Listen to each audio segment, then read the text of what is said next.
Paano to? Ha? Bakit ganun yung mga grado mo? Ang baba, babagsak ka na, oh. Yung gulo po kasi ng utak ko.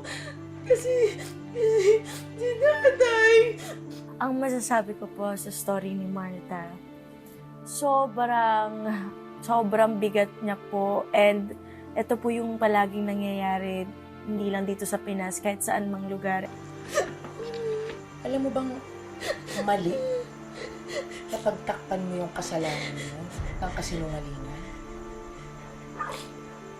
Mali yun.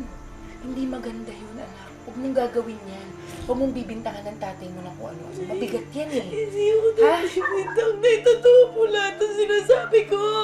Tungkol sa pamilya, tungkol sa sarili mo, tungkol sa pinagdadaanan mo na mahirap na may pinagdadaanan ka tapos walang naniniwala sa'yo or wala kang mapagsabihan.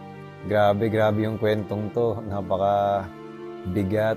Tsaka, basta, grabe talagang nakakaawa yung buhay ni Martha dito.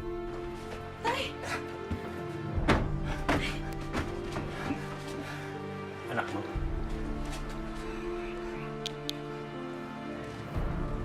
Dalaga na.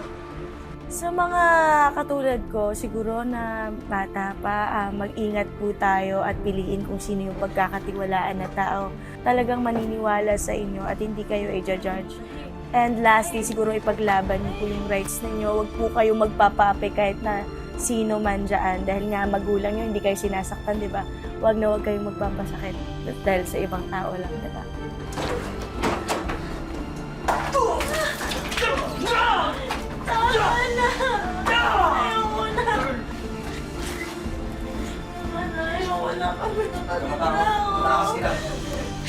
Nakakatuwa kasi knight in shining armor ako ngayon. Tapos siguro medyo similar sa akin in real life.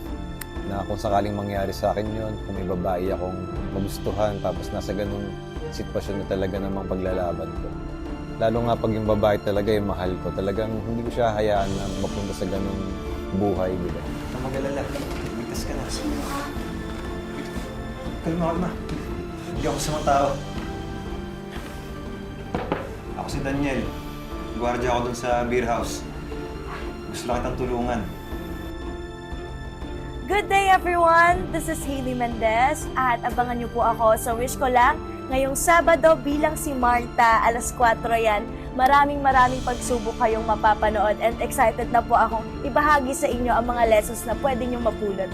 Yun po, ako po si Hailey. Ay mga kapuso! Yon, hello mga kapuso, ako po si Prince Clemente at abangan niyo po ako sa bagong episode ng Wish Ko Lang ngayong 4 PM dito lang sa GMA7. Kita-kits!